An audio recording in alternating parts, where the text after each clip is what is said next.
Good morning दोस्तों। आज हम 21 जुलाई 2021 का करंट अफेयर पढ़ेंगे जो आपके आने वाली exam bank, SSC, railway, UPSC आदि के लिए काफ़ी महत्वपूर्ण होगा। आइए हम शुरुआत करते हैं। इससे पहले अगर आपने हमारे चैनल को सब्सक्राइब नहीं किया है तो प्लीज़ सब्सक्राइब कीजिए, लाइक कीजिए एंड ज़्यादा से ज़्यादा अपने दोस्तों को शेयर कीजिए और साथ ही बेल आइकन पर प्रेस कीजिए जिससे आपको हमारे नए वीडियो के नोटिफिकेशन मिलते रहेंगे। आइए हम शुरुआत करते हैं क्वेश्चन नंबर फर्स्ट से। क्वेश्चन नंबर फर्स्ट है, हाल ही में पिंक प्रोटेक्शन परियोजना को किस राज्य द्वारा शुरू किया गया है? ऑप्शन फर्स्ट है कर्नाटक, ऑप्शन सेकेंड है राजस्थान, ऑप्शन थर्ड है केरल, ऑप्शन फोर्थ है गुजरात। तो हाल ही में पिंक प्रोटेक्शन परियोजना को किस राज्य सरकार द्वारा शुरू किया गया है? तो वो है ऑप्शन नंबर थर्ड है केरल। केरल पुलिस ने सार्वजनिक, निजी और डिजिटल स्थानों में महिलाओं की सुरक्षा के लिए पिंक प्रोटेक्शन परियोजना नामक एक पहल शुरू की गई है। इस परियोजना के लिए बुलेट बाइक और 20 साइकिल सहित 10 कार और 40 दोपहिया वाहन आवंटित किए गए हैं। इस परियोजना में कितने घटक होंगे? तो इस परियोजना में 10 घटक को मंजूरी दी गई है, मतलब इसमें 10 घटक होंगे और इस परियोजना का उद्देश्य होगा दहेज से संबंधित मुद्दों, साइबर बुलिंग और सार्वजनिक स्थानों पर अपमान को रोकना होगा। तो ये किसके लिए शुरू की गई है? महिलाओं की सुरक्षा के लिए शुरू की गई और किस राज्य सरकार द्वारा? केरल राज्य सरकार द्वारा। क्वेश्चन नंबर सेकेंड है, हाल ही में बालिका पंचायत का सफल आयोजन गुजरात के किस जिले में किया गया है?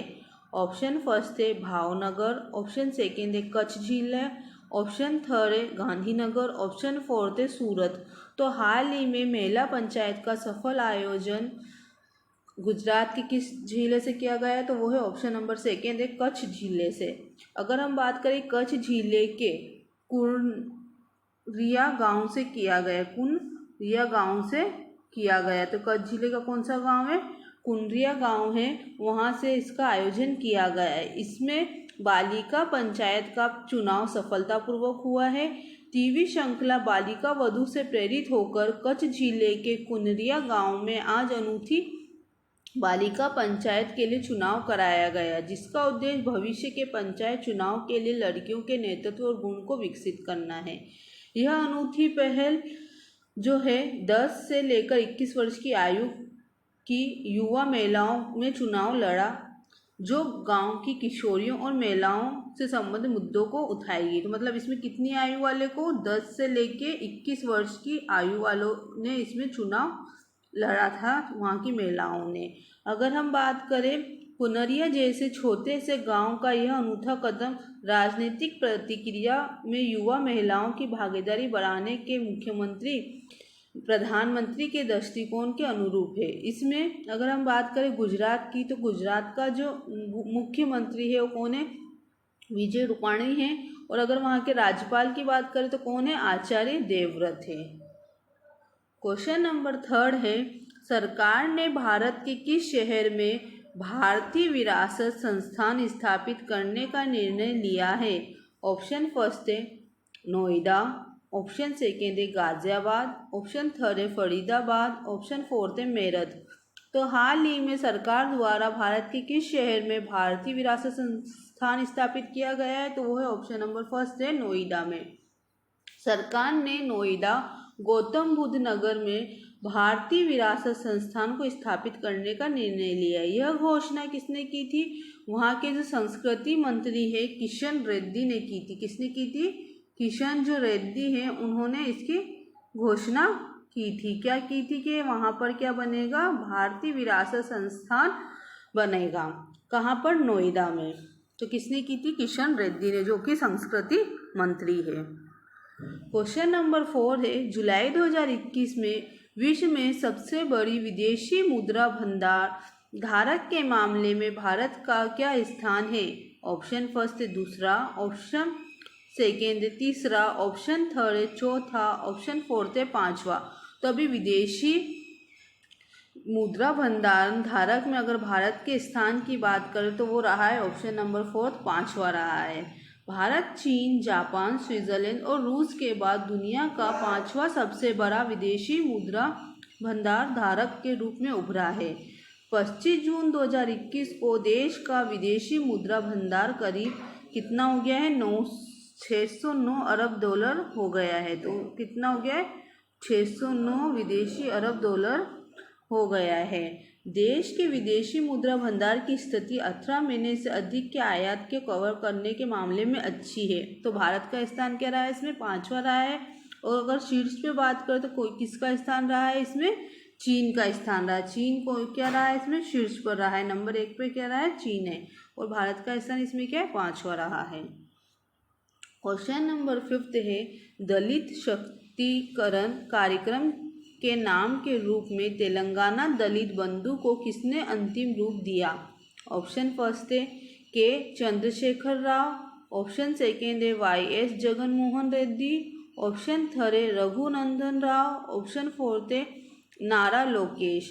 तभी हाल ही में तेलंगाना दलित बंधु को किसने अंतिम रूप दिया है? तो वो है ऑप्शन नंबर फर्स्ट है के चंद्रशेखर राव।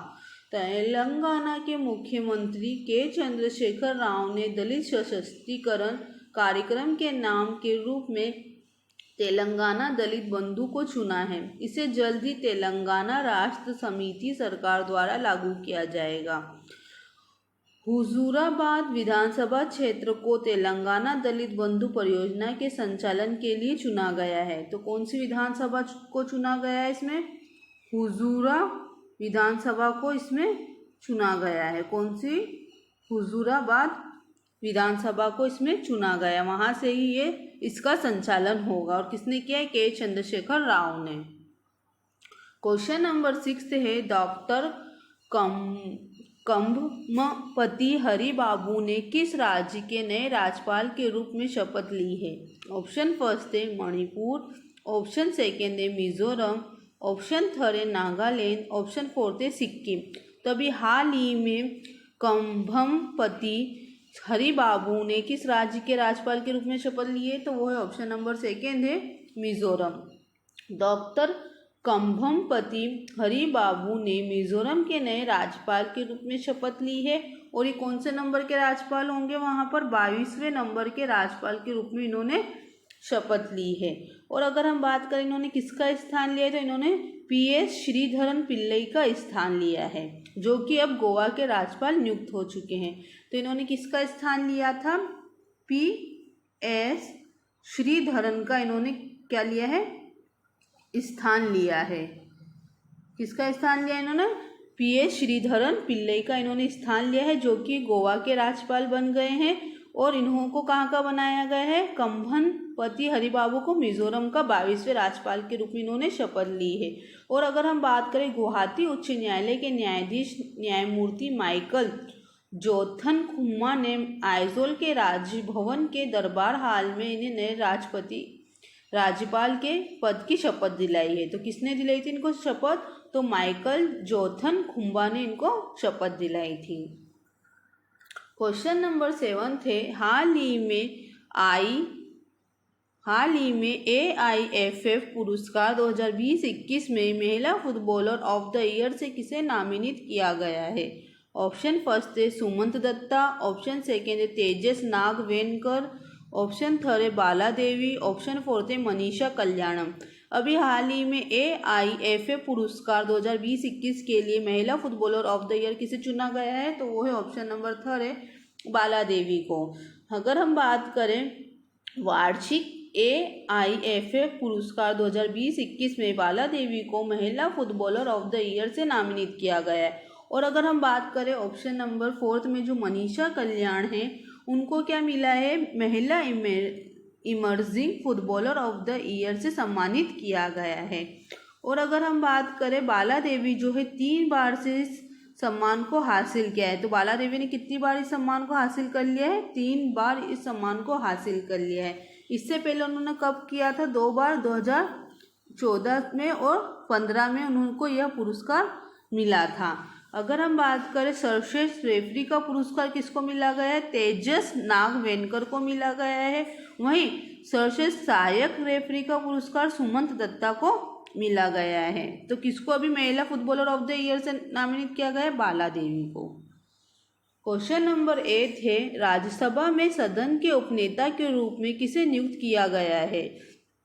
ऑप्शन फर्स्ट है मुख्तार अब्बास नकवी, ऑप्शन सेकेंड है रविशंकर प्रसाद, ऑप्शन थर्ड है प्रकाश जावड़ेकर, ऑप्शन फोर्थ है थावरचंद गहलोत। तो अभी हाल ही में राज्यसभा के सदन के उपनेता के रूप में किसे नियुक्त किया गया है? तो वो है ऑप्शन नंबर फर्स्ट है मुख्तार अब्बास नकवी को नियुक्त किया गया है। अगर हम बात करें, नकवी केंद्रीय वाणिज्य मंत्री पीयूष गोयल का स्थान लेंगे, जिन्होंने अब राज्यसभा के सदन के नेता के रूप में पदभार संभाला है।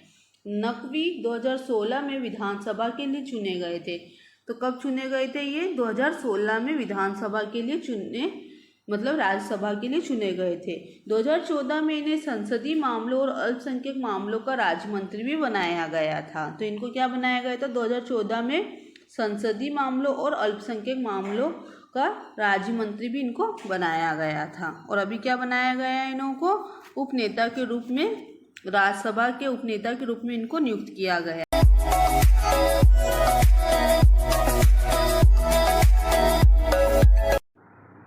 क्वेश्चन नंबर 9 है, वेतन खातों के लिए किस बैंक ने भारतीय नौसेना के साथ समझौता ज्ञापन पर हस्ताक्षर किए हैं?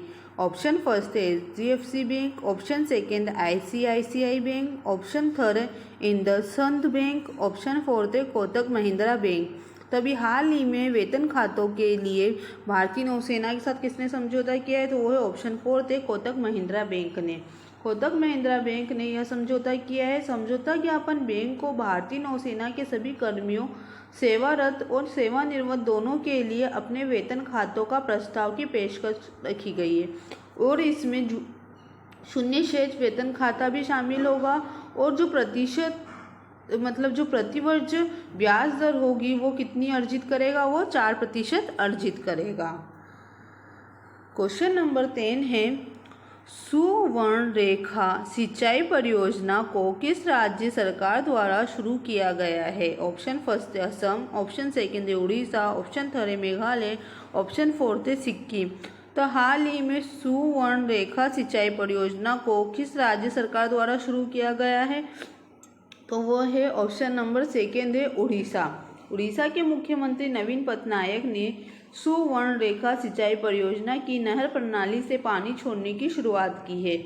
लॉन्च के दौरान बारीपरदा ब्लॉक के कथपाल के पास पुरुदुही में 5 नहरों के जरिए परियोजना से पानी छोड़ा गया है। यह मयूरभंज जिले के 5 ब्लॉकों में 15,359 हेक्टेयर भूमि के लिए सिंचाई क्षमता को पैदा करेगा। तो कहाँ शुरू की गई है ये योजना? उड़ीसा में।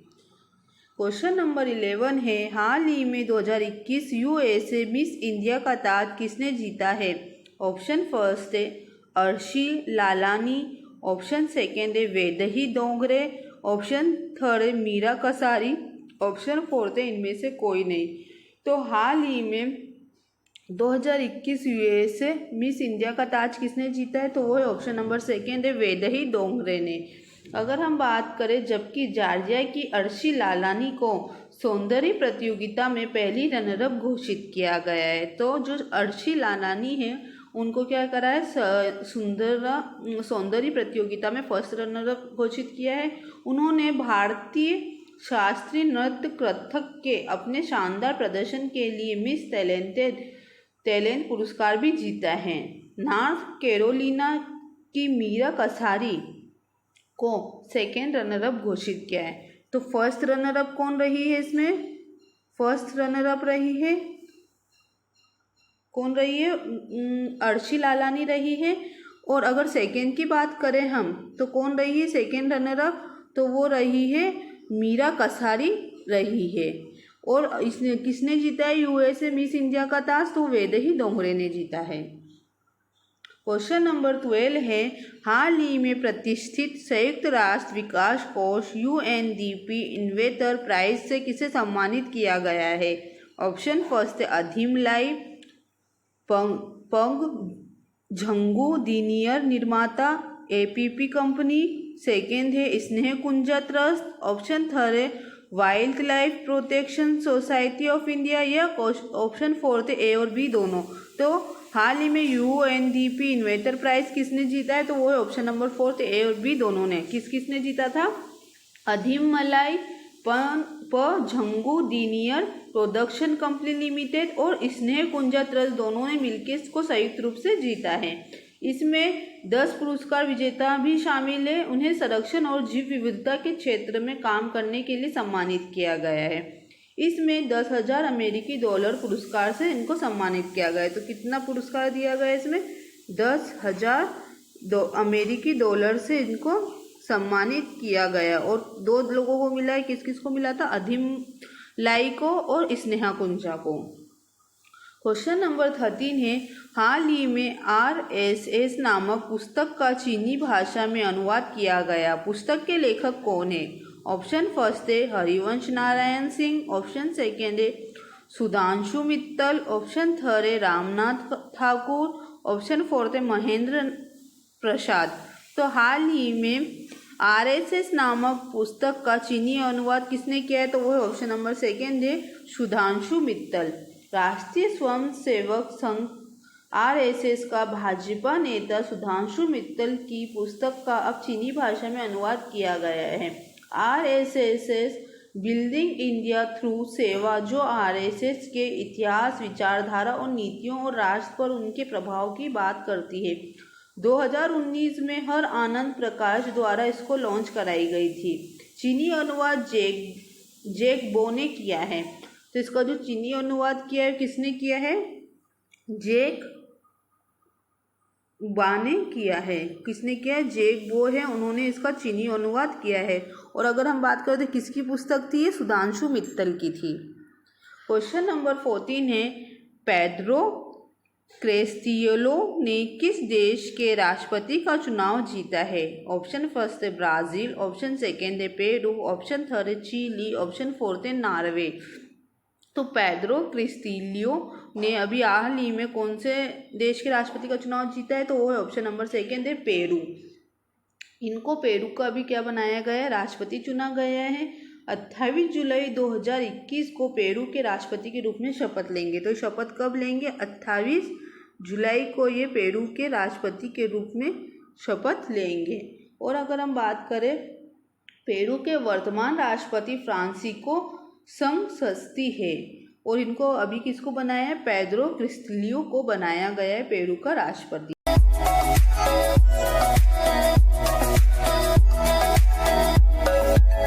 क्वेश्चन नंबर 15 है, हाल ही में किस बैंक ने अपने ग्राहकों के लिए AI पावर वर्चुअल असिस्टेंट फेडी लॉन्च किया है। ऑप्शन फर्स्ट है HDFC बैंक, ऑप्शन सेकेंड है फेडरल बैंक, ऑप्शन थर्ड है PNB बैंक, ऑप्शन फोर्थ है SBI बैंक। कभी हाल ही में किसने AI पावर वर्चुअल असिस्टेंट फेडी लॉन्च किया है, तो वो है ऑप्शन नंबर सेकेंड है फेडरल बैंक ने। अगर हम बात करें फेडरल बैंक की, तो इन्होंने ग्राहकों को किसी भी समय बैंकिंग से संबंधित प्रश्नों में मदद करने के लिए इसे लॉन्च किया गया है। और अगर हम बात करें, इसको एलेक्सा, गूगल असिस्टेंट और व्हाट्सएप के माध्यम से एक्सेस किया जाएगा। अगर हम बात करें फेडरल बैंक के MD और CEO की, तो कौन है, श्याम श्रीनिवासन है। और अगर हम इसकी मुख्यालय की बात करें तो केरल में है। और अगर हम इसकी स्थापना की बात करें तो कब हुई थी, 23 अप्रैल को हुई थी। और कब हुई थी, 1931 में इसकी स्थापना हुई थी।